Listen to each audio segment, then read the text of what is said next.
Hi friends, welcome to my channel. 2ാം ക്ലാസ്സിലെ രുചിമേളം പാഠഭാഗവുമായി ബന്ധപ്പെട്ട് ഞാൻ ക്ലാസ്സിൽ നൽകുന്ന അധിക പ്രവർത്തനങ്ങളാണ് ഇവിടെ കൊടുത്തിട്ടുള്ളത്.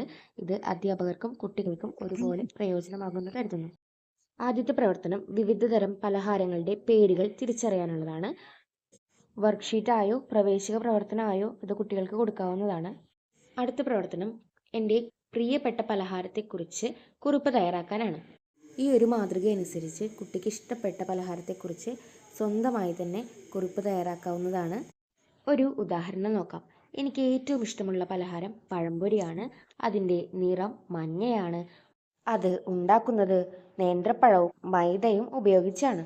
ഞാൻ സാധാരണ അത് കഴിക്കുന്നത് 4 മണി പലഹാരമായാണ്. അത് കഴിക്കുമ്പോൾ എനിക്ക് വളരെയധികം സന്തോഷം തോന്നുന്നു. അടുത്തത് ആവർത്തന പ്രയോഗങ്ങളുമായി ബന്ധപ്പെട്ട ഒരു പ്രവർത്തനമാണ്. പാഠഭാഗത്തു നിന്ന് തന്നെയുള്ള വാക്യങ്ങളാണ് ഇവിടെ കൊടുത്തിട്ടുള്ളത്. കുട്ടികൾ നന്നായി പാഠഭാഗം വായിച്ചതിന് ശേഷം മാത്രം ഈ പ്രവർത്തനം നൽകുക. ഉത്തരമായി വരുന്നത് ഇങ്ങനെയാണ്: പല പല പലഹാരങ്ങൾ, തട്ടുകടയിൽ തിരക്കോടു തിരക്ക്, രുചിയറിഞ്ഞവർ വീണ്ടും വീണ്ടും വന്നു. ആവർത്തന പ്രയോഗങ്ങൾ ഉപയോഗിച്ച് സ്വന്തമായി വാക്യങ്ങൾ ഉണ്ടാക്കാനുള്ള പ്രവർത്തനം കുട്ടികൾക്ക് നൽകാവുന്നതാണ്.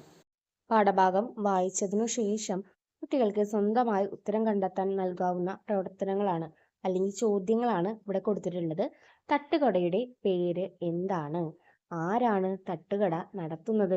എന്തെല്ലാം പലഹാരങ്ങളാണ് തട്ടുകടയിലുള്ളത്? എന്തുകൊണ്ടാണ് കുഞ്ഞുമോളുടെ തട്ടുകടയിൽ ഇത്രയും തിരക്ക്? ഇത്തരം ചോദ്യങ്ങൾക്ക് കുട്ടികൾ തനിയെ ഉത്തരം കണ്ടെത്തട്ടെ. പാഠഭാഗവുമായി ബന്ധപ്പെട്ട് ഇത്തരത്തിലുള്ള അധിക പ്രവർത്തനങ്ങൾക്ക് ചാനൽ സബ്സ്ക്രൈബ് ചെയ്യുക, ലൈക്ക് ചെയ്യുക, ഷെയർ ചെയ്യുക കേട്ടോ. Thank you.